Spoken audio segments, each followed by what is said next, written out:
Hello दोस्तों, welcome to my YouTube channel UPSC मेरी मंजिल।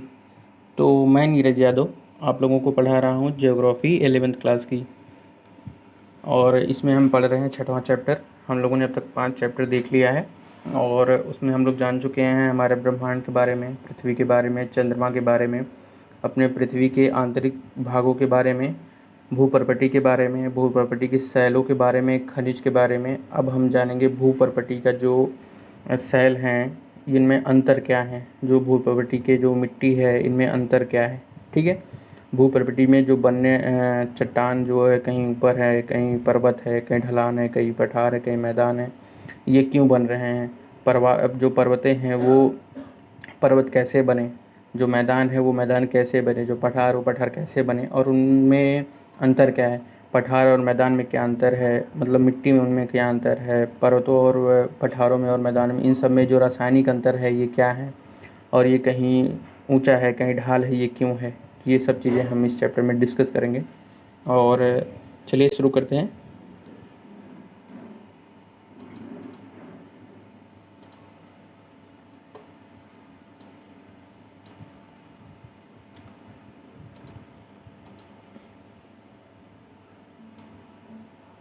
शुरू करने से पहले एक चीज़ मैं बता देता हूँ।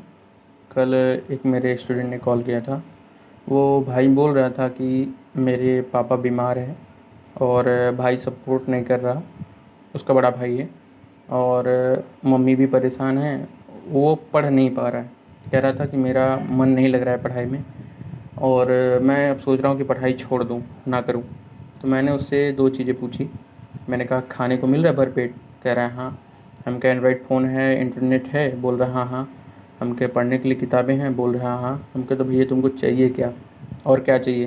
तुम्हें खाने के लिए मिल रहा है, पढ़ने के लिए मिल रहा है, तुम्हारे पास फ़ोन है, जब सब कुछ है तो तुम्हें प्रॉब्लम क्या है। कह रहा है मन नहीं लग रहा। हम कहे हम बोले जब तुम्हारा फॉल्ट है, मन क्यों नहीं लग रहा है। कह रहा है पापा बीमार। हम कहे पापा बीमार हैं तो पापा तुमसे कह रहे हैं कि तुम बेटा मत पढ़ो, तुम बैठो, अगर तुम बैठोगे तो पापा की बीमारी ठीक हो जाएगी। तो बोल रहा है नहीं। तो हम कहे भैया देखो, सबसे बड़ी बात होती है सेल्फ मोटिवेट होना, खुद को समझना।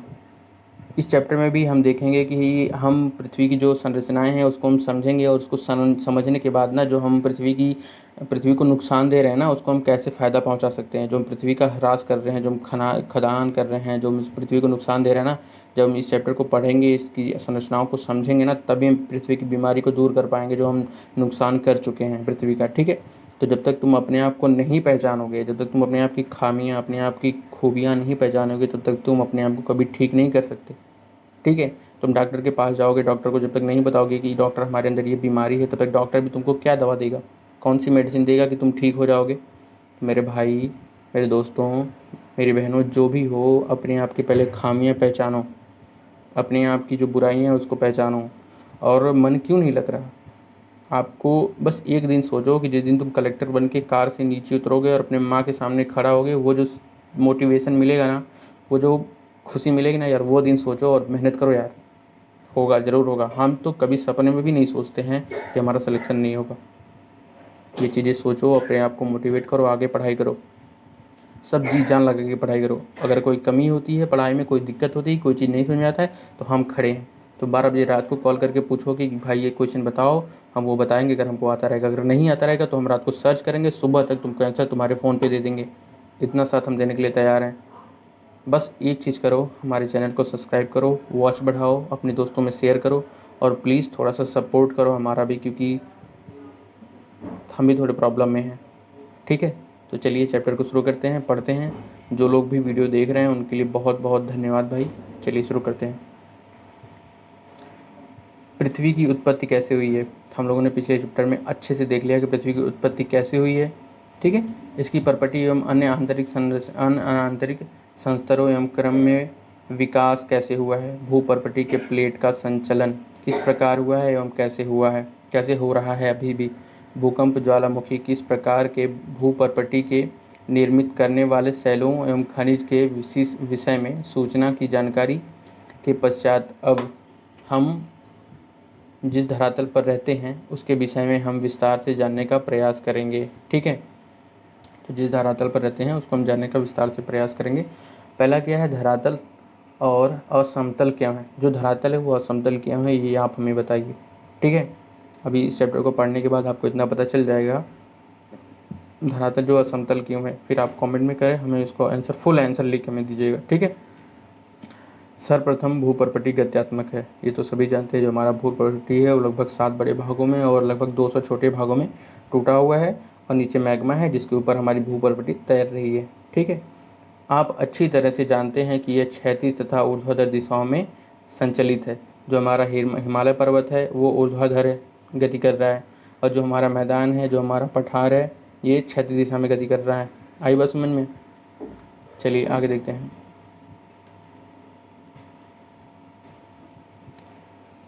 निश्चित तौर पर यह भूतकाल में वर्तमान गति की अपेक्षा थोड़ी तीव्रता संचालित हो रही है। तो गति हमेशा बदलती रहती है, ठीक है, कभी तेज कभी कम होती रहती है। भूपर्पटी का निर्माण करने वाले पृथ्वी के भीतर सक्रिय आंतरिक बलों में पाए जाने बल को ही आंतरिक पृथ्वी के बाह्य बल सतह में अंतर की उत्तरदायी है, तथा मूलतः धरातल सूर्य से प्राप्त ऊर्जा द्वारा प्रेरित बाह्य बलों से ही अनावरत प्रभावित होता रहता है। निश्चित रूप से आंतरिक बल अभी भी सक्रिय है, यद्यपि उनकी तीव्रता में अंतर है। इसकी तात्पर्य यह है कि धरातल पृथ्वी के मंडल एवं अंतर्गत उत्पन्न हुए बाह्य बलों में एवं पृथ्वी के अंदर उद्भूत आंतरिक बलों का अनावरत प्रभावित होता है तथा यह सर्वदा परिवर्तनशील है, एवं बाह्य बलों का बहिर्जनित बल तथा अंतर बलों के अंतर्जनित बल कहते हैं। जो बाह्य बल है उसे बहिर्जनित बल, जो अंदर है उसे अंतर्जनित बल, और बहिर्जनित बलों की क्रियाओं का परिणाम होता है, और उभरी हुई आकृतियों का विघर्षण तथा बेसिन निम्न है। अब देखिए इस पूरे पैराग्राफ में क्या बता रहा है। इस पूरे पैराग्राफ में बता रहा है कि जो हमारी आकृतियाँ हैं, कहीं पे पठार है, कहीं पे मैदान है, कहीं पे ऊंचा है, कहीं पे ढलान है, कहीं पे पर्वत है, ये क्यों है? ठीक है, तो पहले तो ये बताया ये क्यों है। ये अंतर्जनित और बाह्यजनित बल के कारण हुआ है। अंतर्जनित बल क्या है? पृथ्वी के अंदर जो भूकंप आते हैं, जो भूकंप आते हैं, जो ज्वालामुखी आता है, वो अंतर्जनित बल है। बाह्यजनित बल क्या है? बाह्यजनित बल है जैसे कि सूर्य की रोशनी, ठीक है, सूर्य की रोशनी, वर्षा, ठीक है, हवा, ये जो 3 है मुख्य कारण है। उसके बाद आता है पानी, ठीक है। ये जो 4 कारण है यही बाह्यजनित बल हैं, और यही पूरे चैप्टर में बहिर्जनित बल में यही पढ़ना है। अंतर्जनित बल में हम भूकंप पढ़ चुके हैं, ठीक है, भूकंप पढ़ चुके हैं और ज्वालामुखी पढ़ चुके हैं, ठीक है। तो हम अंतर्जनित बल लगभग पढ़ चुके हैं और बहिर्जनित बल हम पढ़ेंगे, ठीक है। और देखिए इसमें क्या है कि बताना चाहता है कि जो आंतरिक बल है वो अभी भी प्रबल है, और जो बहिर्जनित बल है, ये जो सूर्य, वर्षा, हवा और पानी है, सूर्य का ताप, वर्षा और हवा, पानी जो है, ये जो अभी भी है ना, ये अंतर्जनित बल से कमज़ोर है। क्योंकि अभी भी देखो जो अंतर्जनित बल है जिसकी वजह से पर्वत का निर्माण हुआ, अगर बहिर्जनित बल प्रबलकारी होता तो पर्वत को हटा देता, लेकिन अभी भी वो बना हुआ है, ठीक है। तो ऐसा नहीं है कि जो बहिर्जनित बल है वो बिल्कुल कमज़ोर है, कमज़ोर भी नहीं है। रेगिस्तान में जाके देखो कितने बड़े बड़े टीले हवाओं ने बना रखा है। तो बहिर्जनित बल भी मतलब मजबूत है, बट अंतर्जनित बल की अपेक्षा कमज़ोर है। इस चैप्टर इतने पैराग्राफ में बस यही 3 चीज़ें बताया है। पहला क्या बताया है? अंतर्जनित और बाह्यजनित बल। दूसरा क्या बताया है कि जो आंतरिक बल है वो बाह्यजनित बल से कमज़ोर है, आंतरिक बल बाह्यजनित बल से मजबूत है, प्रबलकारी है, ठीक। और दूसरा बताया, मतलब तीसरा बताया है कि जो हमारी चट्टानें हैं, जो हमारा अधस्थल है, जो हमारी भूपर्पटी है, इनमें जो अंतर आता है वो किन किन बलों द्वारा आता है। तो वो बल हैं अंतर्जनित और बाह्यजनित बल, ठीक है। बस इस पैराग्राफ में 3 चीज़ें मिली हैं। अब आगे देखते हैं हम।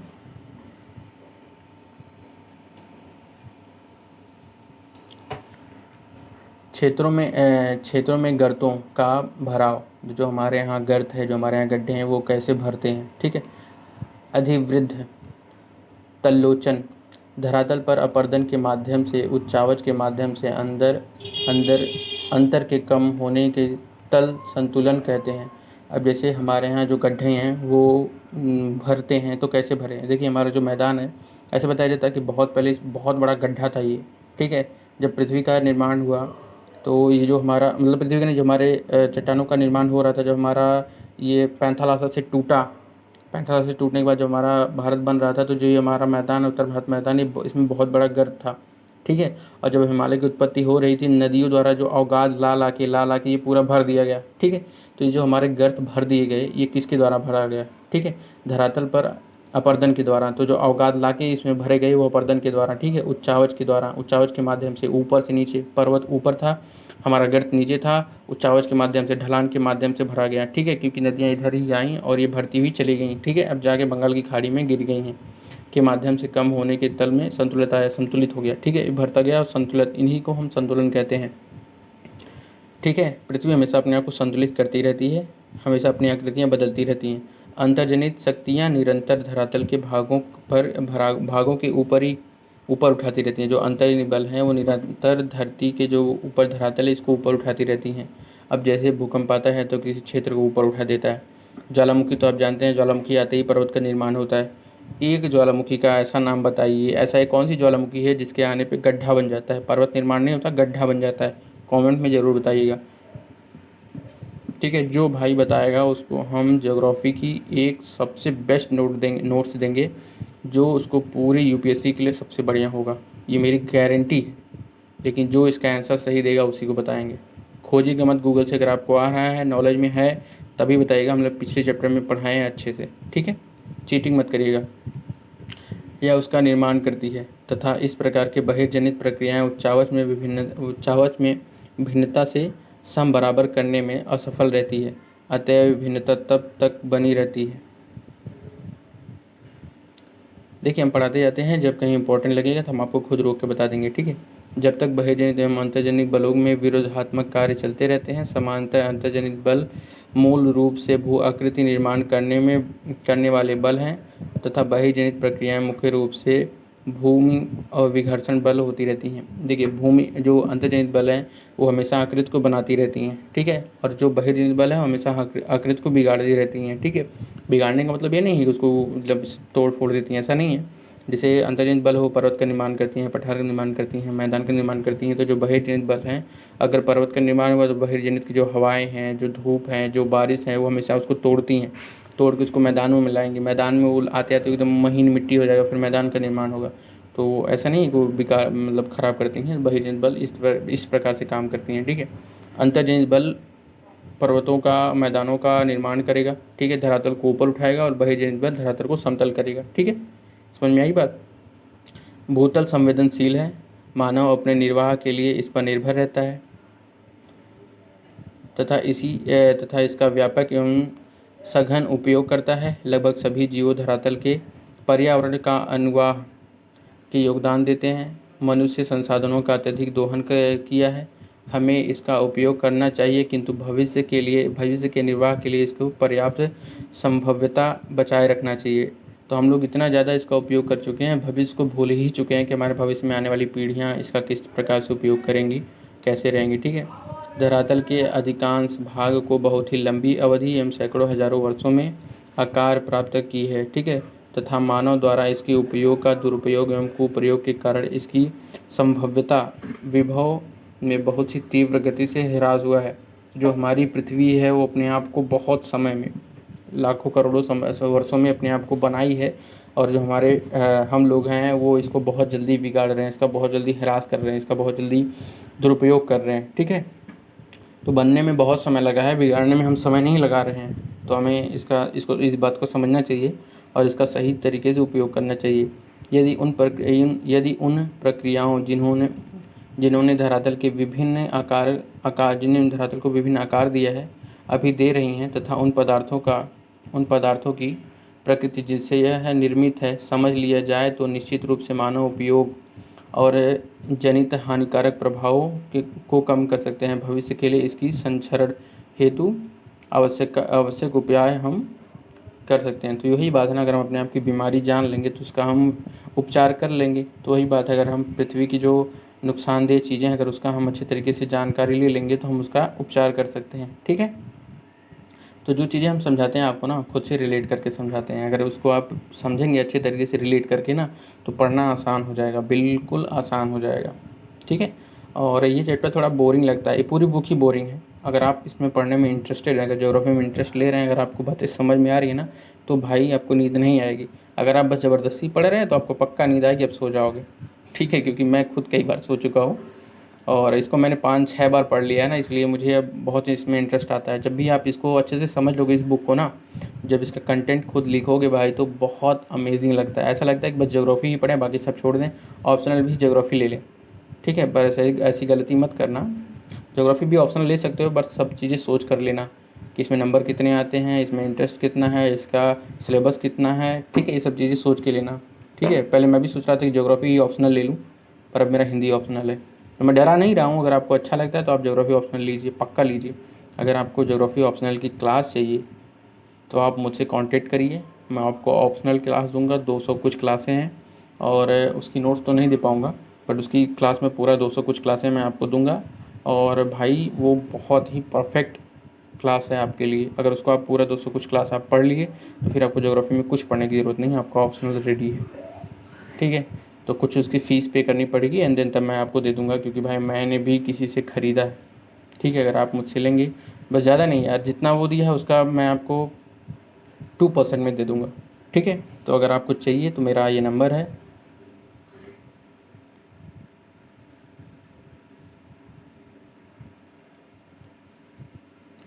ये मेरा नंबर है, व्हाट्सएप नंबर है, आप इस पे मुझे मैसेज करिए।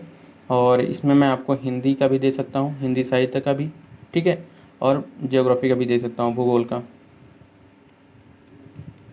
ये मैं आपको दोनों जो है पूरा ऑप्शनल क्लास इन दोनों की दे सकता हूँ। हिंदी का है दृष्टि का, विकास देवकृति सर का 157 क्लास के आसपास है, और ये 200 से ऊपर अब है, शायद 250 के आसपास क्लास है। ठीक है, तो अगर इन दोनों में से अगर किसी को भी ऑप्शनल क्लास चाहिए तो इसकी जो इन दोनों की जो फ़ीस है जो हमने दे के ली है, इनका आप अगर 2% भी दे देंगे तो हम आपको ये पूरी क्लास दे देंगे। ठीक है, सोचिए यार, कहाँ 100%, कहाँ पे 2%, इतनी मैं आपको हेल्प कर सकता हूँ। ठीक है, तो चलिए आगे पढ़ते हैं। आप भू आकृति प्रक्रियाएं तथा प्रक्रियाओं के अर्थ समझना चाहेंगे। धरातल के पदार्थ पर अंतर्जनित एवं बहिर्जनित बलों द्वारा भौतिक दबाव तथा रासायनिक क्रियाओं के कारण भूतल के विन्यास में परिवर्तन को भू आकृति प्रक्रियाएं कहते हैं। पटल विरूपण, पटल विरूपण क्या है अभी हम आगे आपको समझाएंगे। एवं ज्वालामुखी, देखिए पटल मतलब होता है हमारी भूपर्पटी। ठीक है, भूपर्पटी का ऊपरी वाला हिस्सा पटल हो गया। विरूपण मतलब उसमें बदलाव। ठीक है, उसमें परिवर्तन, पटल विरूपण होता है। अंतर्जनित भू आकृतियाँ प्रक्रियाएं जो इससे पहले इसकी इकाई संक्षेप में विवेचित है। अब 6, देखिए इसमें जो वर्ड है ना बहुत टिपिकल है, आप बस ध्यान से समझिएगा। ठीक है, परेशान मत होइए, हर एक वर्ड को डिफाइन करेंगे। बृहद क्षरण मतलब अत्यधिक कटाव।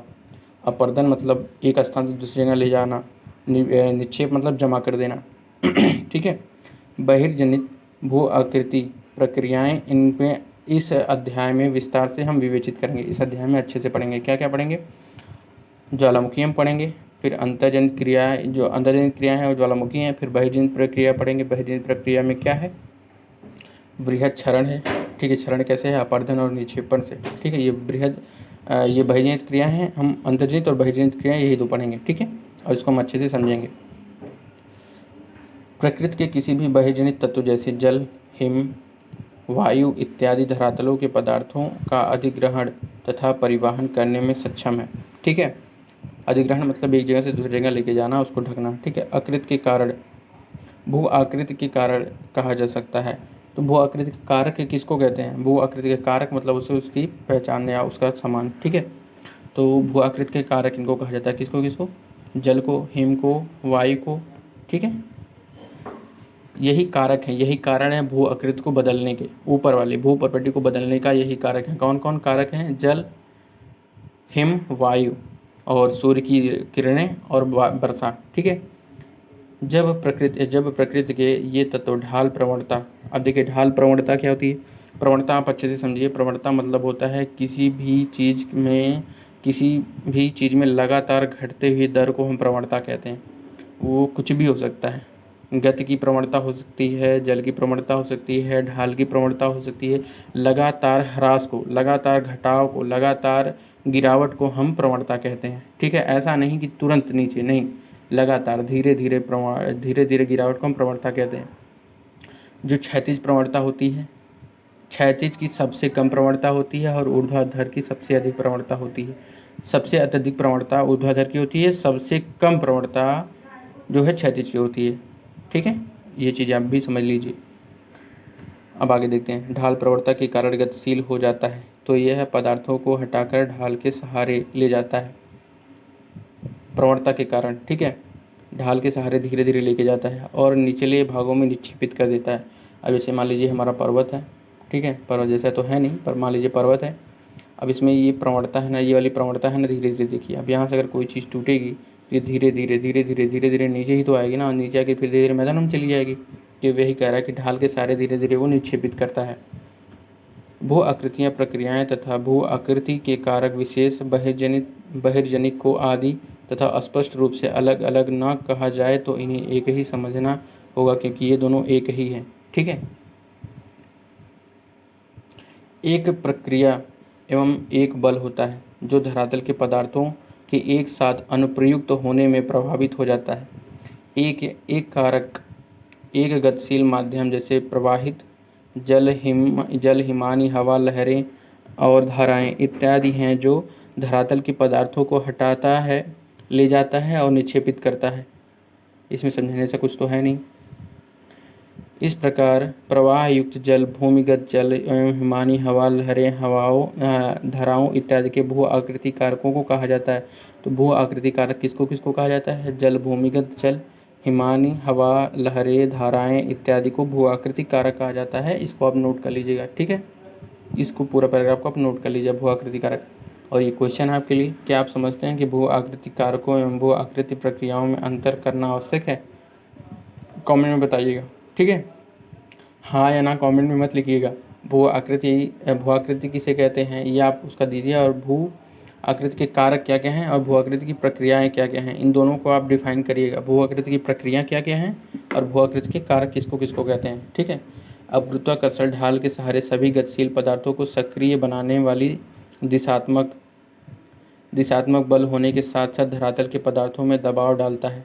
अब देखिए, किसी भी चीज़ को ढलान से नीचे लाने के लिए ग्रेविटी सबसे इम्पोर्टेंट चीज़ है। अगर ग्रेविटी नहीं है तो कोई भी वस्तु ढलान से नीचे नहीं आएगी, प्रवणता का उपयोग नहीं करेगी। ठीक है, तो gravity is a most important किसी भी वस्तु को ऊपर से नीचे ढलान में ले आने के लिए। ठीक है, अप्रत्यक्ष गुरुत्वाकर्षण प्रबल लहरों एवं ज्वार-भाटा के जनित धाराएं। अब ज्वार-भाटा भी गुरुत्वाकर्षण के कारण ही आता है, ये आप लोग पहले से ही जानते हैं, सूर्य और चंद्रमा के कारण। ठीक है,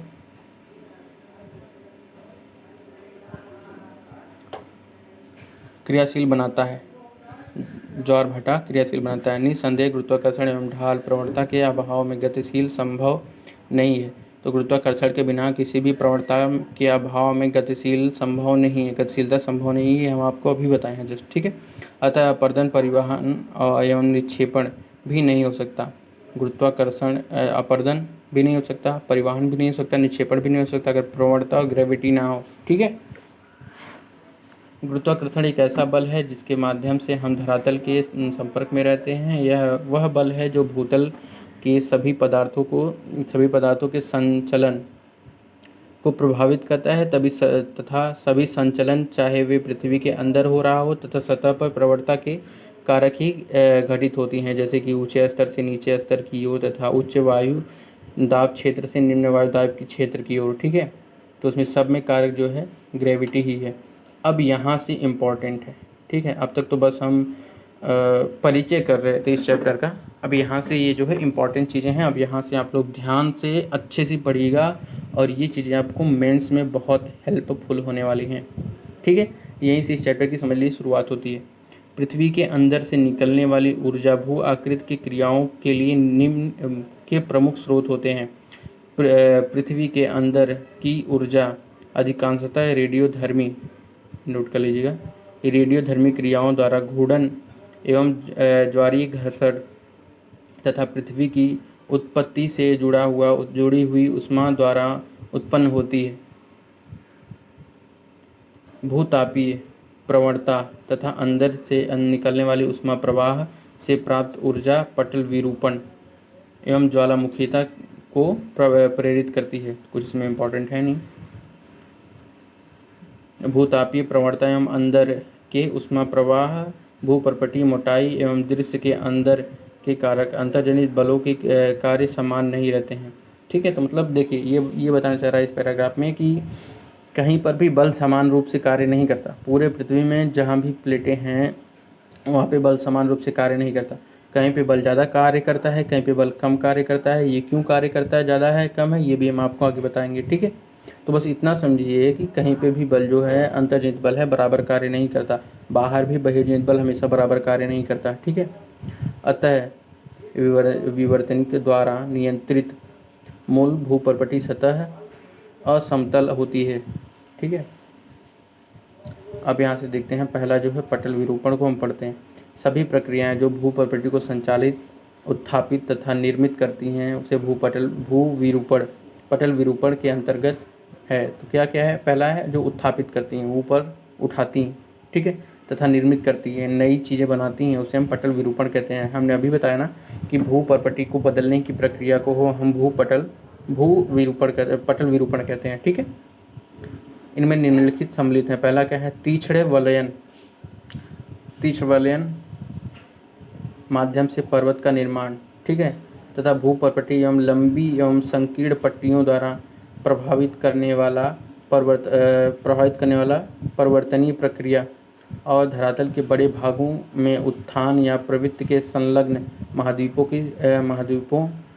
महाद्वीप संरचना संबंधी प्रक्रियाएं। ठीक है, जो भी इंपॉर्टेंट हो हम बताएंगे, कुछ ऐसा नहीं है, बस आप सुनते जाइए। अपेक्षाकृत छोटे स्थान से संचलन करने के कारण उत्पन्न भूकंप भूपर्पटी के क्षैतिज संचलन करने की प्लेट विवर्तनिका की भूमिका है। ठीक है, प्लेट विवर्तनिका परिवर्तन की प्रक्रिया में भूपर्पटी वलयन के रूप में तीक्ष्ण विकृत हो जाती है तथा महाद्वीप की रचना के कारण साधारण विकृत हो सकता है।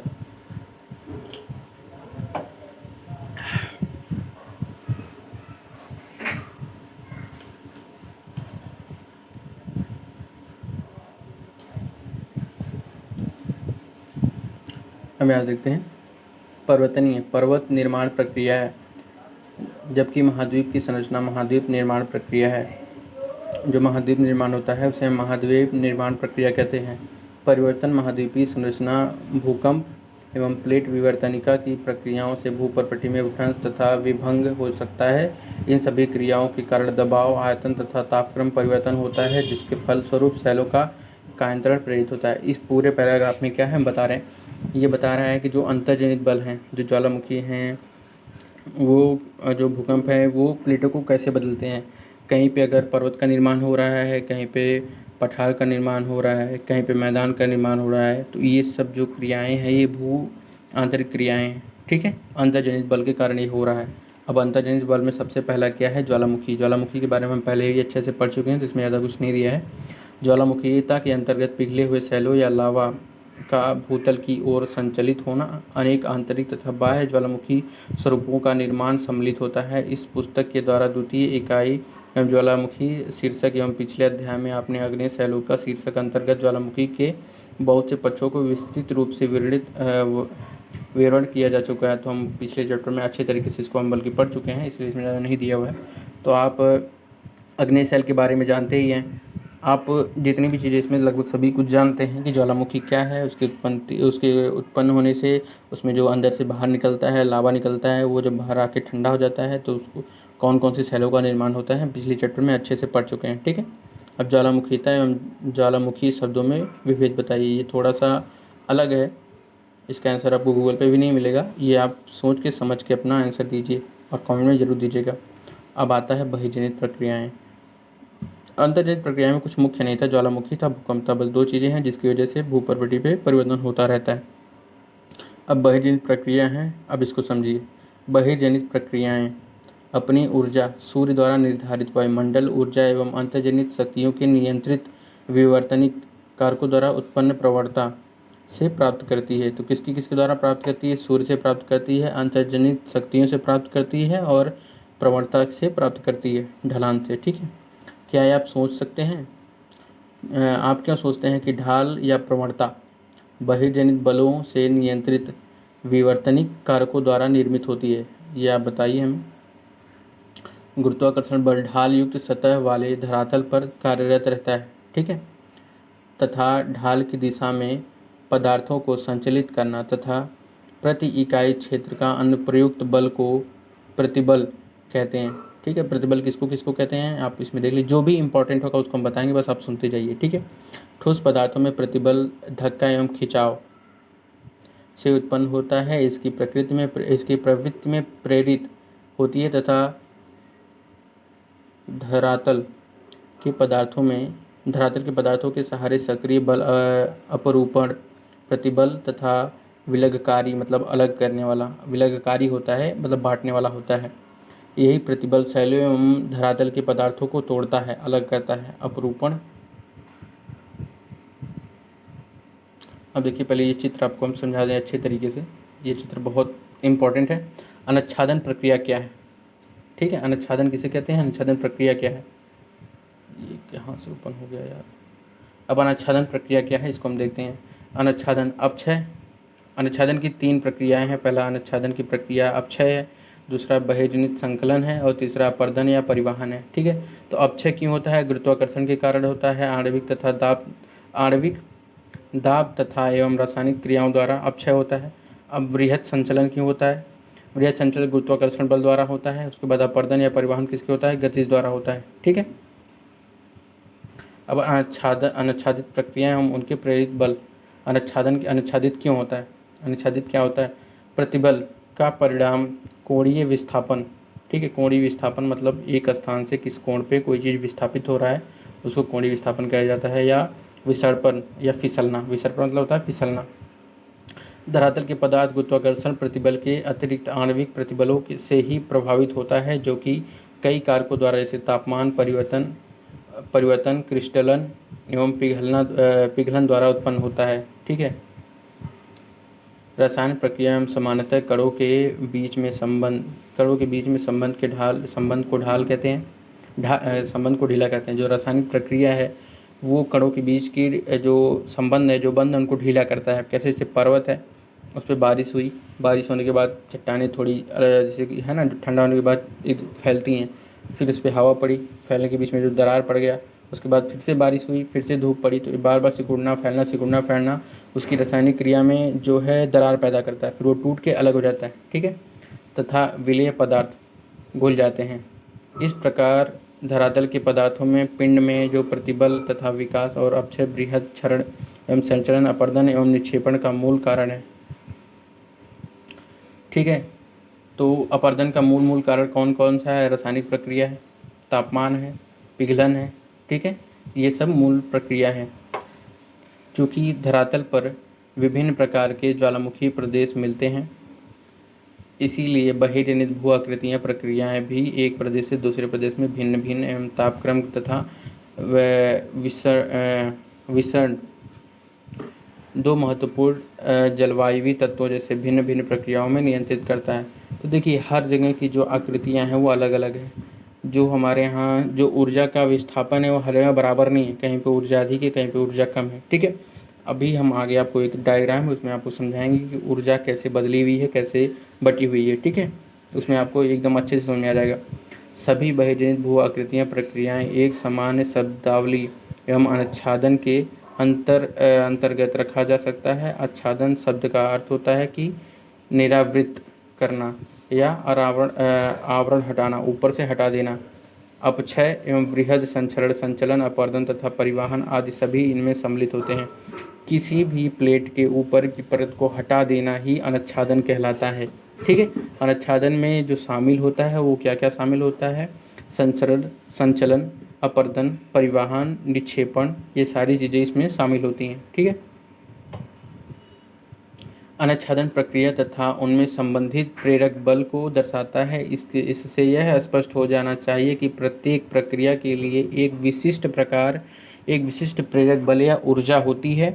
जो बहिर्जनित भू आकृतियाँ प्रक्रियाएं तथा क्षेत्र के दूसरे क्षेत्रों में भिन्न भिन्न होती हैं, हर जगह अलग अलग होती हैं, बराबर नहीं होती है। हर क्षेत्र में भू आकृतियाँ जो होती हैं, भू आकृतियाँ भी तो समान नहीं होती, कहीं पे पर्वत, कहीं पे पठार, कहीं पे मैदान होता है, और इसी वजह से हर जगह पे जो भू आकृति को बदलने के लिए जो कारक होते हैं वो भी अलग अलग होते हैं। जो हम बोल रहे हैं इस चीज़ को डीप में समझिएगा, एकदम ध्यान से सुनिएगा, तभी समझ में आएगा। अगर एक भी चीज़ को स्किप करेंगे तो बिल्कुल समझ में नहीं आएगा। फिर बाद में वही कमेंट करते हैं। कल किसी भाई ने कहा था कि भाई बहुत हार्ड है।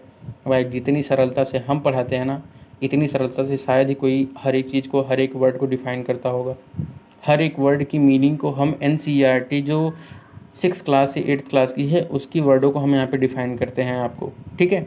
अगर आप 6 से 8th क्लास की NCERT नहीं भी पढ़ेंगे, अगर इस क्लास को करते हैं और आगे वाले आने वाली सारी बुक्स को अगर पढ़ते हैं हमसे 11th क्लास और 12th क्लास की, तो आपको NCERT 6 से 8th क्लास की पढ़ने की ज़रूरत नहीं है, ठीक है। क्योंकि हम वो कई बार पढ़ चुके हैं और उस चीज़ के उस वर्ड देखो 6 से 8 तक की जो NCERT है वर्ड आपको सिखाती है, हर वर्ड की मीनिंग आपको सिखाती है। वहाँ पे अंतर्जनित बहिर्जनित बल आपको मिल जाएगा, वहाँ पे जितने भी संबंधित क्रियाएं आपको मिल जाएंगी, भूकंप आपको मिल जाएगा, ज्वालामुखी आपको मिल जाएगा, ज्वालामुखी कितने प्रकार के हैं उसके जो वर्ड हैं वो आपको मिल जाएंगे, क्रिया के अनुच्छादन क्रिया मिल जाएगी आपको, जितने भी वर्ड हैं वहाँ पे सब मिल जाएंगे, ठीक है। लेकिन जब वो आपका जब वो आप 6 से 8th क्लास की पढ़ते हैं तो वहाँ पे आप ध्यान ही नहीं देते, समझते ही नहीं है कि क्या चीज़ें हैं। वही चीज़ें यहाँ पे आपको टिपिकल लगने लगती है, कठिन लगने लगती है, ठीक है। तो वो चीज़ें हम आपको यहाँ पे प्यार से बिल्कुल एकदम डीप में अच्छे से समझाते चल रहे हैं। जो चीज़ आपको समझ में नहीं आ रही है वो चीज़ आप बाद में हमसे पूछ सकते हैं, हम आपके लिए हमेशा अवेलेबल होते हैं, ठीक है। जैसा कि यह स्पष्ट है कि पृथ्वी के धरातल पर तापीय प्रवणता के कारण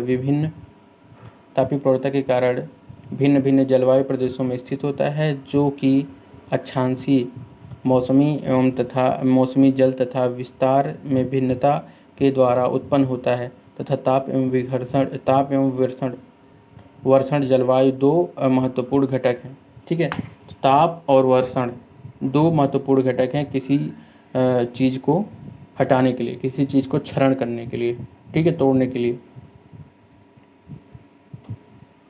किसी चीज़ मतलब पर्वत को ही, ठीक है।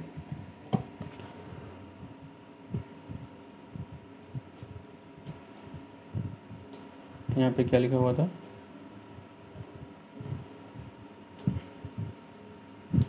जो कि विभिन्न भू आकृति एवं प्रक्रियाओं को नियंत्रित करते हैं, ठीक है।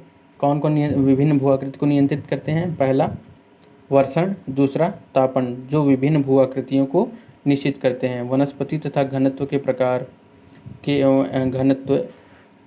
एवं वितरण एवं प्रमुखतः वर्षा एवं तापक्रम पर निर्भर करता है। तो कहीं की भी जो मिट्टी होती है ना वो वर्षा और तापक्रम पे निर्भर करती है। वो वर्षा और तापक्रम पे कैसे निर्भर करती है, अभी आगे एक डायग्राम है उसको हम समझाते हैं उसमें आपको, ठीक है। बहिर्जनिक एवं भू आकृति प्रक्रियाओं तथा अप्रत्यक्ष प्रभाव डालते हैं। विभिन्न जलवायु प्रदेशों में भिन्न भिन्न जलवायु तत्व जैसे ऊंचाई के अंतर पर दक्षिणमुखी ढालों पर पूर्व एवं पश्चिम मुखी ढालों की अपेक्षा अधिक सूर्यताप प्राप्त होता है आदि के कारण अधिक सूर्यताप प्राप्त होने के कारण यहाँ स्थानीय विभिन्नता पाई जाती हैं। स्थानीय विभिन्नता कैसे पाई जाती है? ताप के कारण। ताप के कारण क्या होता है? मध्य में देखिए हमारे यहाँ जो हमारा भूमध्य रेखा है उस पर अत्यधिक वर्षा, अत्यधिक ताप मिलता है, जिसके कारण वहाँ पे जो वहाँ की जो मेटल, वहाँ पे जो सॉइल है, जो मिट्टी है वहाँ पे ना, वहाँ पे धातु आपको ज़्यादा मिलेंगे। वहाँ पे आपको एल्युमिनियम और आपको वहाँ पे आयरन ज़्यादा मिलेगा, क्योंकि बाकी चूना पत्थर जो और भी मृदा है ना वो पानी के साथ घुल के या तो नीचे चली गई हैं या तो बह के वहाँ से चली गई हैं, ठीक है। तो वहाँ पे आपको मेटल ज़्यादा मिलेंगे, धातु ज़्यादा मिलेंगे, ठीक है। अब जैसे हमारे मैदान में आपको उर्वरता ज़्यादा मिलेगी। कहाँ कि यहाँ पे बारिश भी एक लेवल में होती है, सूर्यताप भी यहाँ पे एक लेवल में मिलता है, इसलिए यहाँ की जो उर्वरता है वो प्रचुर मात्रा में स्थापित अभी भी है। फिर आप पर्वतों पे चले जाइए, वहाँ पे अत्यधिक ठंड पड़ने की वजह से वहाँ पे सूर्यताप कम मिलता है, बारिश कम होती है, इसलिए वहाँ पे जैसी चट्टानें पड़ी हुई हैं, अभी पड़ी हुई हैं, ना टूटी हैं ना हटी हैं, वैसे ही पड़ी। उसमें क्षरण हो रहा है पर बहुत धीरे धीरे हो रहा है, बर्फ़ की वजह से बहुत धीरे धीरे वहाँ पे क्षरण हो रहा है, ठीक है। अब आगे आप उसके और आप आगे जाइए ध्रुवीय क्षेत्रों में ना सूर्यताप मिलता है, ना बारिश होती है, ना हवा पहुँचती है, वहाँ पे कोई क्षरण नहीं होता, कुछ बदलाव नहीं होता। कभी कभी बर्फ़ में सुनामी आती है तो एक दो चट्टानें टूट के इधर से उधर हो जाती हैं, पर उसमें कोई परिवर्तन नहीं होता, ठीक है। आई होप आपको अच्छे से समझ में आ गया होगा। अब आगे आप देखते हैं, पुनश्च वायु के वेग एवं दिशा एवं वर्षण की मात्रा में एक प्रकार की इसकी गहनता, वर्षण एवं वाष्पीकरण से संबंधित तापक्रम में दैनिक श्रेणी एवं हिमकरण एवं पिघलना की आवृत्ति में तुषार एवं व्यापन की गहराई इत्यादि में अंतर के कारण किसी भी जलवायु प्रदेशों में अंतर एवं भू आकृति प्रक्रियाएं भिन्न भिन्न होती हैं। तो हर जगह प्रक्रियाएं भिन्न भिन्न होती है, क्योंकि तापक्रम और हवा और वर्षा हर जगह बराबर नहीं मिलती। बार बार एक ही चीज़ आपको हम समझा रहे हैं कि हमारी पृथ्वी पे जब ऊर्जा का वितरण है वो हर सभी जगह समान नहीं है। ना पृथ्वी के अंदर समान है, पृथ्वी के अंदर भी कहीं पे बहुत ज़्यादा भूकंप आता है, कहीं पे बहुत कम भूकंप आता है, कहीं पे बहुत ज़्यादा तो वो ज्वालामुखी आती है, कहीं पे ज्वालामुखी आती ही नहीं है। तो जो समुद्र के अंदर जो वितरण है ऊर्जा का वहाँ भी समान नहीं है। जो पृथ्वी के बाहर है वहाँ पे भी ऊर्जा समान रूप से वितरण नहीं है। कहीं पे सूर्यताप ज़्यादा है, कहीं पे सूर्यताप है ही नहीं, कहीं सूर्यताप कम है, कहीं पे वर्षा बहुत ज़्यादा है, कहीं पे वर्षा है ही नहीं, कहीं पे वर्षा समान रूप से हो रही है, कहीं पे हवाएं बहुत तेज़ चलती हैं, कहीं पे हवाएं बहुत स्लो चलती हैं। रेगिस्तान में हवाओं का तो पूछो मत कितनी ज़ोर से चलती हैं, मैदान में हवाएं कम चलती हैं, और ध्रुवीय क्षेत्रों पे तो हवाएं बहुत कम चलती हैं। ठीक है, इसलिए जब ऊर्जा का वितरण सभी जगह बराबर नहीं है तो चट्टानों का वितरण कैसे बराबर होगा? जब अंतर्निहित बल बराबर नहीं है तो चट्टान बराबर नहीं है, जब चट्टान बराबर नहीं है तो बाहर के जो बहिर्निहित बल है वो भी बराबर नहीं है, सूर्यता बराबर नहीं है, हवा बराबर नहीं है, वर्षा बराबर नहीं है, तो हमारे यहाँ जो पृथ्वी पे समानता कैसे होगी? इसलिए हमारे यहाँ समानता पे हर जगह प्रदेशों में हर देशों में विभिन्नताएं पाई जाती हैं। ठीक है, अब आगे देखते हैं। यदि जलवायु कारक समान हो तो बहिर्जनित भू आकृतियाँ प्रक्रियाएं के कारण एवं गहनता शैलों के प्रकार एवं संरचना पर निर्भर करती है। संरचना में वलन भ्रंश, संस्तर तथा पूर्वी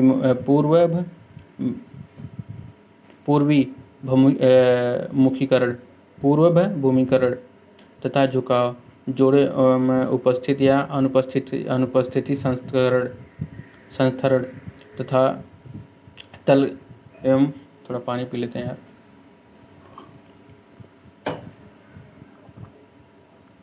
यदि जलवायु कारक समान हो तो मतलब किसी क्षेत्र का जलवायु कारक है जो समान है, ठीक है, जैसे पर्वत में मान लीजिए बर्फ़ समान है, एवं बहिर्जनित भू आकृतियाँ प्रक्रियाओं के कार्यों की गहनता शैलों के प्रकार एवं संरचना पर निर्भर करती है। ठीक है, संरचना में वलयन भ्रंश, संस्तर तथा पूर्वाभिमुखीकरण एवं झुकाव, जोड़े तथा उपस्थित या अनुपस्थित संस्तरण तथा तल घटक खनिज की कठोरता या कोमलता तथा उनकी रासायनिक संवेदनशीलता, पारगम्यता या अपारगम्यता इत्यादि सम्मिलित माने जाते हैं। तो किसी भी अगर कहीं के जलवायु समान है तो किसी भी चीज़ को, किसी भी भू प्रॉपर्टी को जो बहिर्जनित बल प्रभावित करते हैं वो किन किन कारणों से प्रभावित करते हैं, इस पूरे पैराग्राफ में आपको एकदम बिल्कुल डिटेल में दिया हुआ है। ठीक है, अच्छे से एक बार फिर से समझिए। अगर यदि जलवायु कारक समान हो, किसी क्षेत्र का जलवायु कारक समान हो तो उसमें बहिर्जनित भू आकृतियाँ जो प्रक्रियाएं हैं वो किस प्रकार से कार्य करती हैं।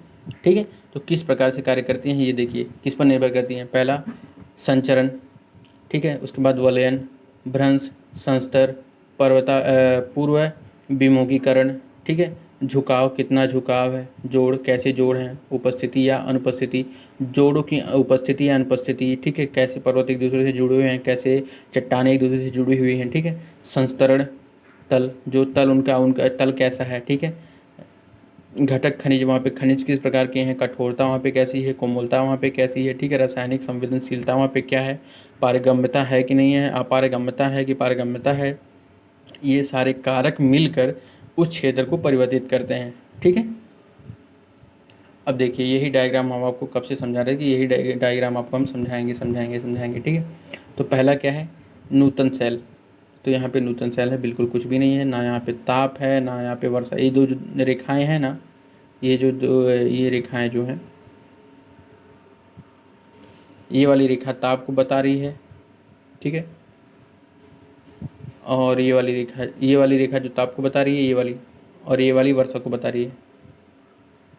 तो यहाँ पे देखिए इस वाले क्षेत्र पे ना ताप है ना वर्षा है, तो यहाँ कौन सा क्षेत्र बन रहा है, टुंड्रा क्षेत्र बन रहा है। ठीक है, इस वाले क्षेत्र पे वर्षा भी मीडियम में है, ताप भी मीडियम में है। ठीक है, मतलब वर्षा कम है, ताप अत्यधिक है, ताप ज़्यादा है, वर्षा कम है। तो यहाँ टैगा क्या होता है, जैसे घास के मैदान जहाँ पे होते हैं, जहाँ पे बारिश कम होती है, सूर्यताप ज़्यादा होता है, वहाँ पे टैगा जैसा क्षेत्र बनता है। ठीक है, तो यहाँ पे लगभग दोनों बराबर है, वर्षा भी बराबर है, सूर्य भी बराबर है, तो यहाँ से स्टेपी जैसा क्षेत्र बनता है। उसके बाद यहाँ पे तापक्रम देखिए अत्यधिक है, वर्षा बहुत कम है, तो यहाँ पे कैसा मरुस्थल जैसा क्षेत्र बना हुआ है। ठीक है, और यहाँ पे देखिए तापक्रम भी ठीक ठाक है और वर्षा भी ठीक ठाक है। वर्षा ज़्यादा है, तापक्रम कम है, तो यहाँ पे सामान्य जैसा क्षेत्र बनेगा। देखिए यहाँ पे वर्षा ज़्यादा है और तापक्रम कम है, तो यहाँ पे सामान्य जैसा क्षेत्र बनेगा। यहाँ पे बहुत ज़्यादा तापमान भी है, बहुत ज़्यादा वर्षा भी है, लगभग यहाँ पे देखिए, ठीक है। तो यहाँ पे उष्णकटिबंधीय वन मिलेंगे, ठीक है, जैसे हमारा उत्तर भारत का मैदान है।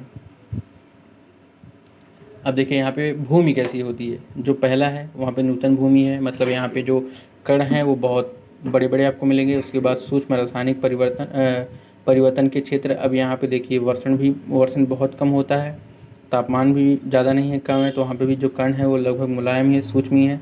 सामान्य से अच्छे एवं रासायनिक परिवर्तनों के क्षेत्र। अब ये वाले जो है इसमें सामान्य परिवर्तन क्षेत्र है, तीसरा वाला, ठीक है। इसमें ज़्यादा स्टेपी वाले क्षेत्र में ज़्यादा परिवर्तन नहीं है। फिर मृतिका खनिज, यहाँ पे जो खनिज हैं वो मर गए हैं, क्योंकि मरुस्थल में वहाँ पे बारिश कम है, तो वहाँ पे जब बारिश कम है तो नमी कम है, तो वहाँ पे जो खनिज है वो मृतक रूप में है, ठीक है, उपजाऊ नहीं है। उसके बाद एल्युमिनियम एवं ऑक्साइड की अधिकता। अब यहाँ पे अत्यधिक बारिश हो रही है, अत्यधिक बारिश के होने की वजह से यहाँ पे जो इस धरती पे जो मेटल होंगे और जो एल्युमिनियम होगा वो ऊपर होगा, ठीक है, क्योंकि वो भारी चीज़ें हैं। और जो मिनरल्स थे, जो वहाँ का उर्वरकता थी, वो बह कर या पानी में घुल कर यहाँ से चली गई है, ठीक है। तो यहाँ पे जो मिट्टी पे सिर्फ एल्युमिनियम और आयरन ही मिलेंगे, ठीक है। उसके बाद इस वाले क्षेत्र में देखिए, तथा जहाँ लोहे और एल्युमिनियम की ऑक्साइड था, मृदा बहुत ज़्यादा होगी। यहाँ पे बारिश भी बहुत ज़्यादा है और वर्षा भी बहुत ज़्यादा, धूप भी बहुत ज़्यादा है, ठीक है। अब आगे देखते हैं। विभिन्न प्रकार की शैलें अपनी संरचना में विभिन्नता के कारण भू आकृतियों का प्रक्रियाओं में प्रेरित विभिन्न प्रतिरोध।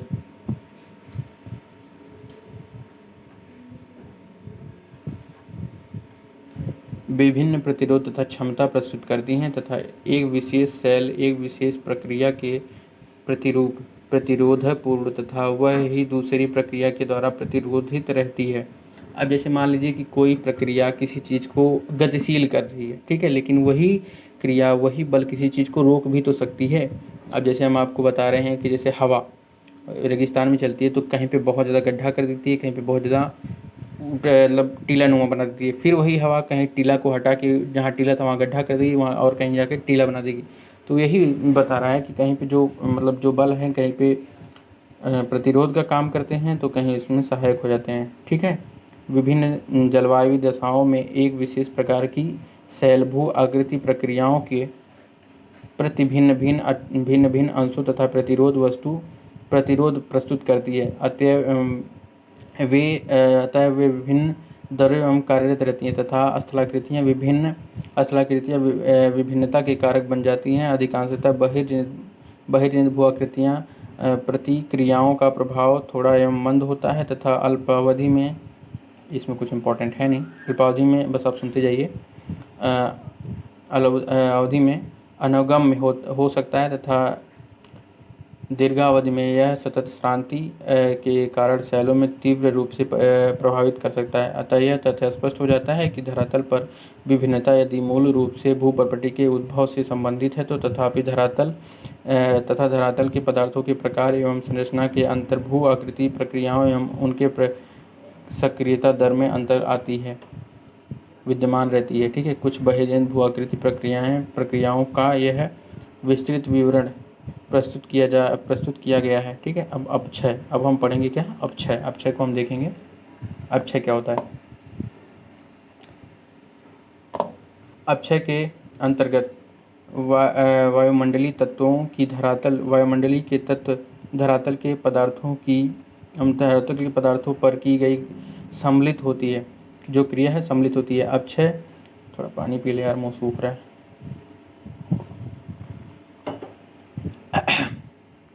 अपक्षय के अंतर्गत वायुमंडलीय तत्वों के धरातल के पदार्थों पर की गई क्रिया सम्मिलित होती है। अपक्षय के अंदर ही अनेक प्रक्रियाएं होती हैं जो पृथ्वी या प्राय समूह के रूपों में धरातल के पदार्थों को प्रभावित करती हैं। अपक्षय को मौसम या जलवायु कार्यों के माध्यम से ही शैलों के यांत्रिकी विखंडन एवं रासायनिक वियोजन अपघटन के रूपों में परिभाषित किया जाता है। अपक्षय जो है वो मौसम पर डिपेंड करता है। वो मौसम पर डिपेंड कैसे करता है, क्योंकि वो जल, हवा और किसी पर्टिकुलर मौसम में ही ये दोनों चलता है, जल और हवा। बारिश के मौसम में बारिश होगी, हवा किसी पर्टिकुलर मौसम में ही कभी तेज़ चलती है, कभी कम चलती है, ठीक है। तो ये उन्हीं दोनों पे डिपेंड है, क्योंकि हवा से ही अपर्दन होता है और जल से भी अपर्दन होता है, ठीक है।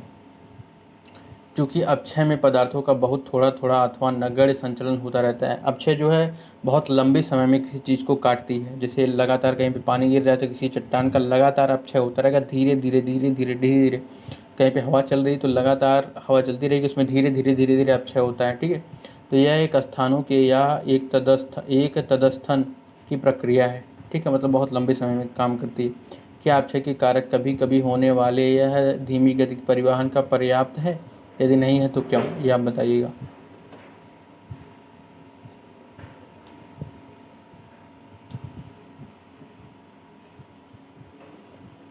अपक्षय प्रक्रियाएं जटिल भौमिक, जलवायु, स्थलाकृति एवं वनस्पति कारकों द्वारा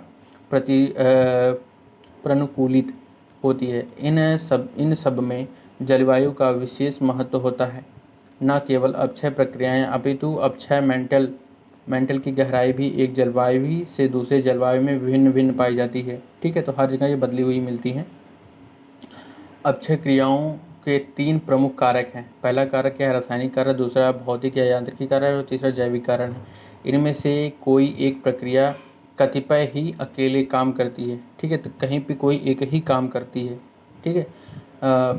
परंतु प्रायः किसी एक प्रक्रिया का अधिक महत्वपूर्ण योगदान देखा जा सकता है। तो मतलब ये कार्य तीनों करती हैं, पर इसमें किसी का एक ज़्यादा योगदान देखा जा सकता है। तो पहला क्या है? रासायनिक अपक्षय, इसको हम पढ़ेंगे, ठीक है। अपक्षय प्रक्रियाओं का एक समूह जैसे कि विलयन, ठीक है,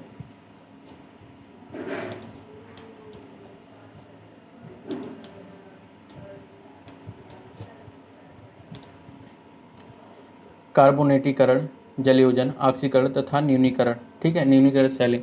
तो केमिकल में जो रासायनिक प्रक्रियाएं हैं उसमें क्या क्या है? पहला है कार्बोनीकरण, जलयोजन, ऑक्सीकरण और न्यूनीकरण।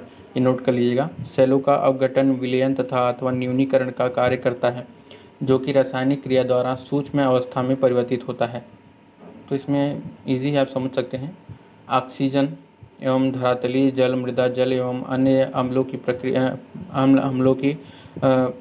प्रक्रिया द्वारा चट्टानों का न्यूनीकरण होता रहता है। न्यूनीकरण मतलब टूटता रहता है, ठीक है, होता रहता है। इनमें ऊष्मा के साथ साथ जल एवं वायु, ऑक्सीजन तथा कार्बन डाइऑक्साइड में विद्यमान तथा सभी रासायनिक प्रक्रियाओं के तीव्र गति देने के लिए आवश्यक होता है। वायु में विद्यमान कार्बन डाइऑक्साइडों के अतिरिक्त पौधों एवं पशुओं के अपघटन भूमिगत कार्बन डाइऑक्साइडों की मात्रा में बढ़ जाता है। देखिए इसमें क्या बता रहा है, ऊपर तो आप सब समझ लिए, नीचे क्या है उसमें बता रहे हैं। जैसे कार्बन डाइऑक्साइड कैसे बढ़ती घटती है वो देखिए। जो बाहर विद्यमान रहती है कोई वस्तु, जैसे कि वायु में विद्यमान कार्बन डाइऑक्साइड अतिरिक्त पौधों में एवं पशुओं में अपघटन की भूमि, जैसे मान लीजिए अगर कोई बाहर जो कार्बन डाइऑक्साइड है उसको पौधे खींच लेते हैं, ठीक है। अगर कोई पशु या कोई जानवर मर गया है, उसको हम ज़मीन में दफना देते हैं तो उसमें उसकी जो कार्बन डाइऑक्साइड है वो अंदर चली जाती है, ठीक है। तो वहाँ पे अपघटन की क्रिया, मतलब उसको अपघटन मतलब उसको जब नष्ट करते हैं पशुओं को, जैसे अगर वो मर जाते हैं तो उनको कीड़े जब नष्ट करते हैं उनका अपघटन करते हैं, ठीक है। और जिसकी वजह से वो कार्बन डाइऑक्साइड जो है की मात्रा बढ़ा देते हैं।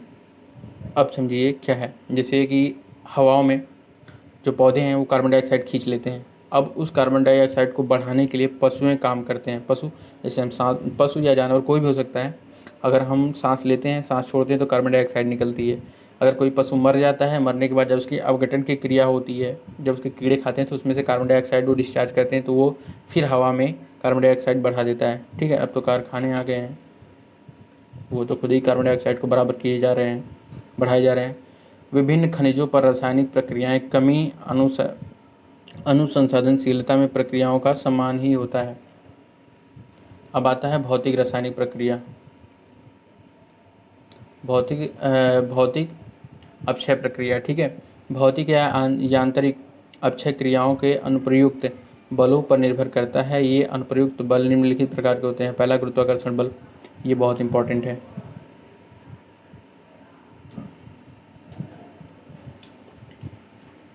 गुरुत्वाकर्षण बल जहाँ पे आता है वहाँ पे हम लोग बहुत ईजी हो जाते हैं, बहुत आसान से, जैसे ऐसा लगता है ना कि हम इसको समझ लेंगे, क्योंकि गुरुत्वाकर्षण बल बचपन से हमारे कनेक्टिविटी में रहा है, तो इसमें समझने में दिक्कत नहीं होगी। अत्यधिक ऊपर भार, दबाव एवं अपरूपता, प्रतिबल, ठीक है, इसमें शामिल है। क्या क्या है? गुरुत्वाकर्षण, अत्यधिक ऊपर भार और अत्यधिक भार और दबाव, ठीक है, एवं अपरूपण एवं प्रतिबल, ठीक है। उसके बाद है तापक्रम में परिवर्तन, क्रिस्टल एवं द्रवों में वृद्धि एवं पशुओं के क्रियाकलापों के कारण उत्पन्न विस्तार। तो पहला क्या है? गुरुत्वाकर्षण। गुरुत्वाकर्षण से हम सभी समझते हैं कि कैसे प्रवणता में कार्य करता है गुरुत्वाकर्षण, ठीक है। अत्यधिक दबाव और ताप, अत्यधिक ऊपर भार और दाब, जब किसी चीज़ के ऊपर अत्यधिक भार और दाब और रहेगा और प्रवणता के जब वो प्रवणता में आएगी तो भार और दाब की वजह से वो अपनी जगह से खिसक जाएगी, ठीक है, मतलब चल देगी। जैसे मान लीजिए कि ये कोई बहुत बड़ा पत्थर है, ठीक है, और पहले वहाँ पे जगह ऐसी थी, फिर प्रवणता थी, ठीक है। अब इस पे भार दाब बढ़ता गया, इतना बढ़ता गया कि ये मिट्टी जो है यहाँ से खिसक गई। खिसकने के बाद ये धीरे धीरे रोल करते करते नीचे आ जाएगा, ठीक है। तो ये वही बता रहा है। उसके बाद क्या गया? अपरूपता, ठीक है, प्रतिबल, ये आ गया। फिर आता है तापक्रम। तापक्रम में परिवर्तन। मान लीजिए कि कोई वस्तु है, ठीक है, जैसे कि कोई, आपको पता है ना कि जो कोई भी वस्तु अगर ताप में पाती है तो फैलती है और ठंडा पाती है सिकुड़ती है, तो सीधे परिवर्तन आपको समझ में आ गया। फिर क्रिस्टल एवं द्रवों में वृद्धि।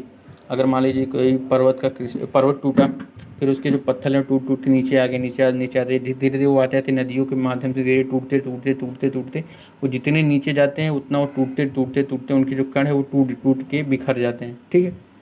और पशुओं एवं क्रियाकलापों। अब पशु जो है अगर कहीं पे चरते हैं तो उनके खुर द्वारा, उनकी जो नीचे के खुर, उनके पैर जो होते हैं उनके द्वारा मिट्टी कटती है। मिट्टी कटने के बाद जब बारिश होती है तो वो बह जाते हैं, तो उनके द्वारा भी क्षरण होता है, के कारण उत्पत्ति वितरण। तीसरा है शुष्कन, ठीक है, एवं आर्द्रण तथा चक्रों में नियंत्रित जल का दबाव। अब जैसे मान लीजिए कहीं पे, जैसे रेगिस्तान का ले लीजिए, ठीक है, रेगिस्तान में बहुत ज़्यादा शुष्क मौसम है, ठीक है, और वहाँ पे पानी है ही नहीं, तो जब भी हवा चलती है तो वहाँ की मिट्टियों को काट लेके जाती है, काट के उड़ा ले जाती है, ठीक है, जिसकी वजह से भी अपर्दन हो गया, ठीक है। आर्द्रण, कहीं बहुत ज़्यादा आर्द्र है, जैसे वो ले लीजिए कि क्या कहते हैं उसको यार, विषुवत रेखा का क्षेत्र ले लीजिए, वहाँ पे बहुत अधिक आर्द्रता है, बहुत ज़्यादा बारिश होती है, जिसकी वजह से यहाँ पे जब भी बारिश होती है तो वो कटाव करके लेके चला जाता है, ठीक है। तो ये चक्रण पूरा चलता रहता है। इनमें से कई बल धरातल एवं विभिन्न धरातल पदार्थों के अंदर अनुप्रयुक्त होता रहता है। देखिए हम क्या है ना कि आपको हमेशा कोई ना कोई उदाहरण लेके समझा देते हैं। जब आप पढ़ते हैं तो आप जब भी पढ़ते हैं किसी वर्ड को तो उसका उदाहरण सोचा करिए, ये चीज़ कहाँ पे प्रयोग हो सकती है, ये चीज़ कहाँ पे यूज़ होगी। अगर जैसे आप कोई चीज़ पढ़े और उसका कोई ना कोई आप यूज़ खोज लिए या वहाँ कोई उदाहरण खोज लिए और एक इमेज बना लिया आप अपने माइंड में। जब भी आप कोई स्टोरी सुनते हैं घर पे, दादी सुनाती हैं, मम्मी सुनाती है, जब भी कोई सुनाता है स्टोरी, कोई भी स्टोरी सुनते हैं तो आपके माइंड में एक इमेज चलता होगा कि हाँ यार वहाँ पे इस तरीके से हुआ होगा, वहाँ पे इस तरीके से हुआ होगा। हम राजा रानी की कहानी सुनते थे, जब वो लड़ते थे तो उन माइंड में पहले ही बन जाता था कि हाँ ये तलवार से इस तरीके से लड़ते थे। तो वैसे ही जब आप पढ़ते हैं ना तो अपने माइंड में एक इमेज बना लिया करिए कि हाँ वहाँ पे ये क्रिया हो रही होगी, वहाँ पे ऐसे होगा, वहाँ पे ये चीज़ होगी, वहाँ पे ऐसे होगा तो ऐसे होगा, ठीक है। जब आप एक इमेज डेवलप कर लेंगे ना अपने माइंड में इमेज, तो फिर वो की स्टोरी टाइप बन जाएगी, एक मूवी टाइप। जैसे मूवी देख के कभी भूलते नहीं हैं तो वो चीज़ भी आपको कभी नहीं भूलेगी। तो मैं जब भी पढ़ता हूँ ना तो अपने माइंड में एक उदाहरण ले लेता हूँ, एक मूवी बना लेता हूँ, एक इमेज अपने अंदर ही सोच लेता हूँ, ठीक है। जो ये चीज़ें हैं जो आपकी इमेजिनेबल, जो इमेजिन का लेवल है ना वो अप करेगा। जब वो इमेजिन का लेवल जब बढ़ेगा, आपका सोचने की क्षमता जब बढ़ेगी आपकी ना, तब कोई भी चीज़ को समझने में आपको प्रॉब्लम नहीं होगी, ठीक है। तो सोचने की क्षमता बढ़ाइए और काम करिए तो बिल्कुल भी कोई भी चीज़ भूलेगी ही नहीं, ठीक है। जिसका परिणाम सेलों के विभंग होता रहता है। भौतिक अपक्षय प्रक्रियाओं में अधिकांशतः तापीय विस्तार एवं दबाव के निर्मुक्त होने के कारण भी होता है। मान लीजिए कि किसी चीज़ पे बहुत समय से बहुत ज़्यादा दबाव था, वो दबाव के कारण दबा हुआ था और जैसे दबाव हटा वो फ्री हो गया और वो अपने आप को गति में लेके आ गया, ठीक है, प्रवणता के कारण। ये प्रक्रियाएं लघु एवं मंद होती हैं, ठीक है, ये बहुत लघु और मंद होती हैं, परंतु कई बार संकुचन एवं विस्तारण के कारण सेलों में सतत श्रांति के फलस्वरूप ये सेलें बड़ी हानि पहुंचाती हैं। और जैसे मान लीजिए अभी एक इंस्टाग्राम पे मैं रील देख रहा था, उसमें भाई, उनका नाम मुझे याद नहीं आ रहा, उनका गांव किसी पर्वतीय क्षेत्र में है, ठीक है, और वो बता रहे थे कि वहाँ मतलब उनका जो गांव है वो नीचे है और उनके ऊपर एक पहाड़ी है और वो पहाड़ी टूट रही है। तो पहाड़ी कई सालों से ऐसे पड़ी हुई थी, तो आज अचानक कैसे टूट रही है। ये बहुत बढ़िया उदाहरण आप लोगों के लिए, ठीक है। हम समझाते हैं। ये कोई पहाड़ी थी, ठीक है। यहाँ पे कोई पत्थर है, बहुत सारे पत्थर हैं और उनका जो घर था, ठीक है, वो यहाँ पे है, ठीक है। उनका घर यहाँ पे है, यहाँ पे पूरा गांव ही बसा हुआ है उनका पूरा, ठीक है। बहुत सारे गांव बसे हुए हैं, बहुत सारे घर जो पहाड़ी पर भी हैं। अब ये पत्थर टूट के गिरने वाले हैं और ये बता रहे थे कि हम 2 साल से कंप्लेन कर रहे हैं सरकार में कि उस पत्थर को तुड़वाइए, उस पत्थर को हटाइए, वहाँ से हटाइए। अब आप सोचिए कि ये लोग तो यहाँ बहुत पुराने, ये कोई जनजाति है और ये बहुत पुराने समय से वहाँ पे रह रहे हैं। तो आज अचानक कैसे ऐसा हुआ कि वो पहाड़ी टूटने लगी। आज से हज़ारों साल पहले वो पहाड़ी क्यों नहीं टूटी, जब वहाँ पे लोग तो बहुत समय पहले से रह रहे हैं। तो बहे जनित प्रक्रिया बल के द्वारा ही वो पहाड़ी टूट रही है। वो बता रहे थे कि पिछले साल जब वहाँ पे बारिश हुई तो वो पत्थर थोड़े से खिसके थे, थोड़े से खिसक के रुक गए और मौसम साफ हो गया, बारिश नहीं हुई तो सब शांत हो गए। कोई अधिकारी, कोई कार्य वहाँ पे हुआ ही नहीं। ये लोग कंप्लेन करते रहे पर कोई कार्य हुआ नहीं। इस बार जब बारिश फिर से शुरू हुई है तो वो पत्थर फिर से खिसकना शुरू हुआ है। तो वो लोग रात को सो भी नहीं रहे हैं। तो वो पत्थर की वजह से, बारिश की वजह से, बारिश क्यों है, बारिश क्या है, भयजनित प्रक्रिया है, भयजनित बल है। तो आगे बात समझ बिना। तो अपने यहाँ देखिए, हमने कैसे आपको बता दिया, रिलेट करके बता दिया, हमको याद आ गया माइंड में, ठीक है। हम अभी कल ही रील देख रहे थे। तो रील देखना, इंस्टाग्राम चलाना भी बुरा नहीं है अगर आप अच्छी चीज़ें देख रहे हैं तो, उसको समझ रहे हैं तो। अब देखिए, हम उसको ज्योग्राफिकल मैप से समझ लिए, फिर अपने यहाँ जो पॉलिटिकल मैप से भी समझ लिए, फिर अपने यहाँ जो जो हमारे यहाँ कानून है, जो हमारे यहाँ न्याय है, उसके मैप से भी हम समझ लिए। तो तीन तीन फ़ायदे हो गए ना। इसलिए आप इसको, अगर कोई चीज़ देख रहे हैं ना, तो उसको कनेक्ट करते रहिए, जोड़ते रहिए। जोड़ने से आपकी चीज़ें बढ़ेगी, आपके माइंड में अच्छी चीज़ें आएंगी, आप समझना सीख जाएंगे, ठीक है। तो आज हम इस क्लास को यहीं पे स्टॉप करते हैं, ठीक है। नहीं, एक ये बचा हुआ है, इसको हम पढ़ा देते हैं, उसके बाद जैविक कार्य एवं अपक्षय, ठीक है। जैविक अपक्षय क्या है, जीवों की वृद्धि या संचलन, उत्पन्न अपक्षय, वातावरण एवं भौतिक परिवर्तन के खनिजों एवं आयन एवं संसरण की दिशा में एक योगदान।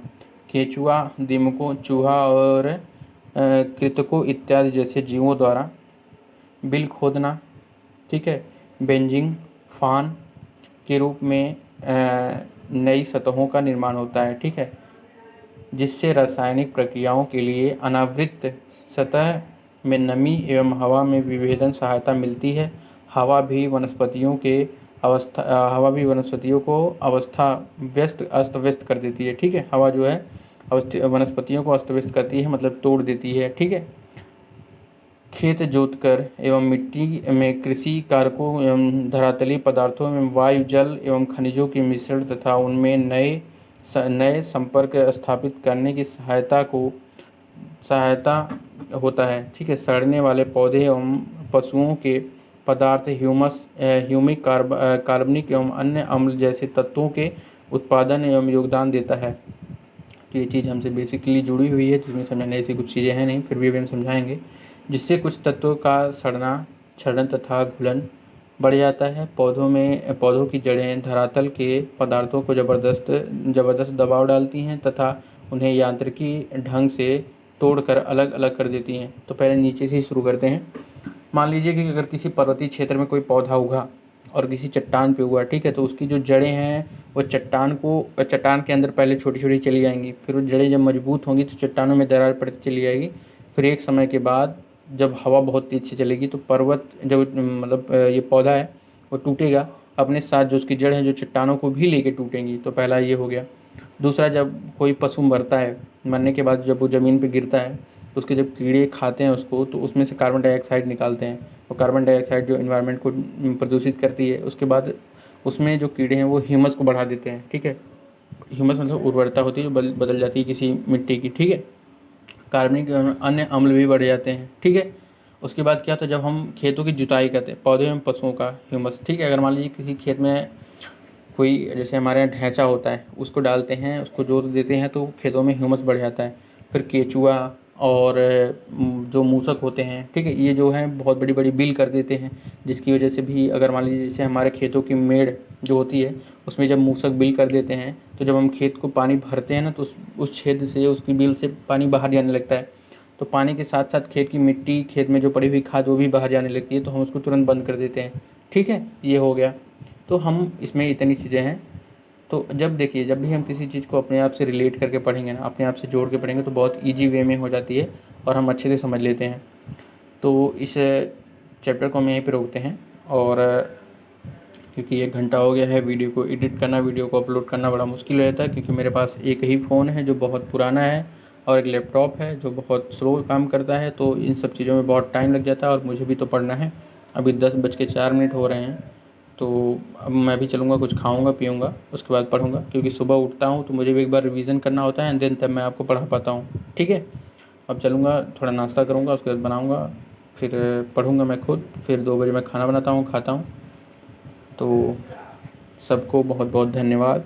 और एक चीज़ मैं आपको बताना चाहता हूँ, बहुत सारे लोग मुझसे मैसेज करके पूछते रहते हैं कि सर ये प्रॉब्लम है, वो प्रॉब्लम है। जैसे कल भी अभी बताया मैंने शुरुआत में कि एक भाई ने कॉल किया।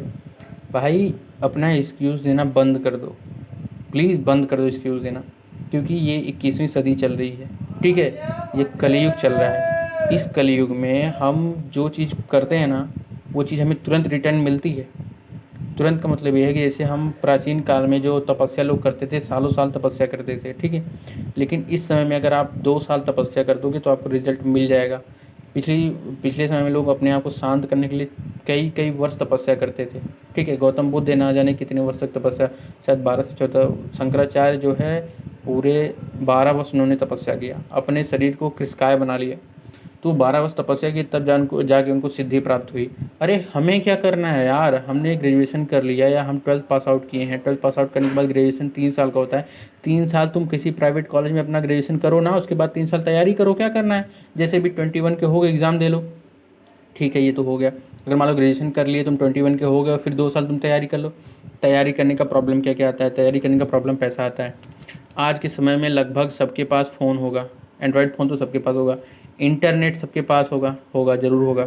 बुक खरीदने के लिए भाई, जब खाने के लिए तुमको पैसे मिल रहे हैं, और खाने के लिए भी पैसे नहीं, तुम घर पे हो तो खाना तुमको मिलेगा। ठीक है, ऐसा अगर ना खाने के पैसे हैं, ना तुम्हारे पास फ़ोन है, कुछ भी नहीं है, तब भी तुम अगर कहीं पे काम करने चले गए, अगर तुम मान लीजिए, देखिए बुरा मत मानिएगा, मैं खुद लेबर का काम कर चुका हूँ, 300 रुपये मुझे मिले हैं। ठीक है, मैं झाड़ू लगाया हूँ, 200 रुपये मुझे मिले हैं। पूरा दिन मैंने काम किया, मुझे 200 रुपये मिले हैं। वो दिन मैंने इतना रोया, पर खुद को तोड़ा नहीं, खुद को मजबूत किया कि चलो यार, आज मैंने 200 रुपये किए।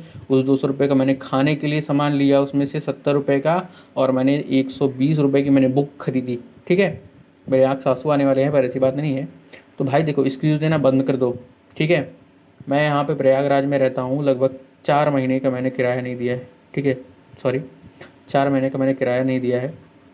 8,000 रुपये मेरे किराए हो चुके हैं, 19 रुपये पर मंथ होता है, और बिजली बिल 8,000 मेरा किराया हो चुका है। मेरे पास पैसे हैं ही नहीं। ठीक है, मैं अपनी प्रॉब्लम शेयर कर रहा हूँ, पर मैं किसी से नहीं कहता।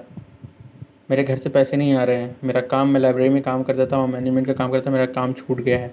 ठीक है, वो लाइब्रेरी किसी ने खरीद ली है, उसको किसी का ज़रूरत नहीं है, तो मुझे कोई काम नहीं मिल रहा। ठीक है, फिर भी मैं आप लोगों को लगातार पढ़ा रहा हूँ, मैंने अपने कभी एक्सक्यूज़ेस दिया ही नहीं आप लोगों को। तो मेरे भाई, अपना एक्सक्यूज़ देना बंद करो, बहुत सारी मुसीबत आने वाली है ज़िंदगी में। तो सबसे बड़ी बात है कि सब कुछ भूल जाओ, बस याद करो। ठीक है, बस एक चीज़ याद करो, 2 साल, सिर्फ 2 साल याद करो। और 2 साल में बस एक चीज़ मन में ये ठान लो कि कितनी भी मुसीबत आ जाए, 1 दिन, 2 दिन, 3 दिन, 4 दिन, मैं 6 दिन भूखा रह चुका हूँ। इतनी कैपेसिटी है मेरी, मुझे डर नहीं लगता। 6 दिन मुझे खाने को ना मिले, मुझे कोई दिक्कत नहीं होती। थोड़ा दर्द होता है, मैं सह लेता हूँ। ठीक है, तो अगर 2-4 दिन खाने को नहीं मिल रहा है, मत डरो, लेकिन पढ़ाई कंटिन्यूटी करते रहो। पढ़ाई मत छोड़ो, पढ़ाई मत छोड़ो भाई, पढ़ाई मत छोड़ो। ठीक है, ज़्यादा नहीं पढ़ पा रहे हो, पर हर दिन 4 घंटे 5 घंटे पढ़ते रहो, काम खोजते रहो, पढ़ते रहो। पैसे नहीं मिल रहे हैं, पैसे की कोशिश करते रहो, लेकिन पढ़ाई डेली करते रहो, पढ़ाई मत ब्रेक करो। ठीक है, और जैसे ही 2 साल के बाद जब तुम कामयाब हो गए ना, तो सारा दर्द चला जाएगा, सारी मुसीबतें चली जाएंगी, सब कुछ ख़त्म हो जाएगा, एक नई ज़िंदगी की शुरुआत होगी। ठीक है, तो अब मैं अपना लेक्चर बंद करता हूँ। अगर जिन भाइयों को मेरी चीज़ें बुरी लगी हुई हो तो प्लीज़ माफ़ कर दीजिएगा, और जिनको अच्छा लगा हो, जिनको मोटिवेशन मिला हो, प्लीज़ अपना एक्सक्यूज़ देना बंद करो और पढ़ाई शुरू करो। ठीक है, धन्यवाद। तो चलिए, आप बस मेरा एक सपोर्ट करिए, वीडियो को लाइक शेयर सब्सक्राइब करिए और इससे ज़्यादा आपसे मुझे कुछ नहीं चाहिए। अगर आपको कुछ मुझसे प्रॉफिट हो रहा है तो करिए, ठीक है। चलिए धन्यवाद। और प्लीज़ आप लोग गंदा कमेंट मत करा करिए यार, कुछ लोग जो उल्टा सीधा कमेंट करते हैं तो मत किया करिए, ठीक है। चलिए अब चलते हैं हम भी। आप लोग अपना ख्याल रखिएगा और पढ़ाई करिएगा। सबको सबकी खुशियाँ मुबारक हो।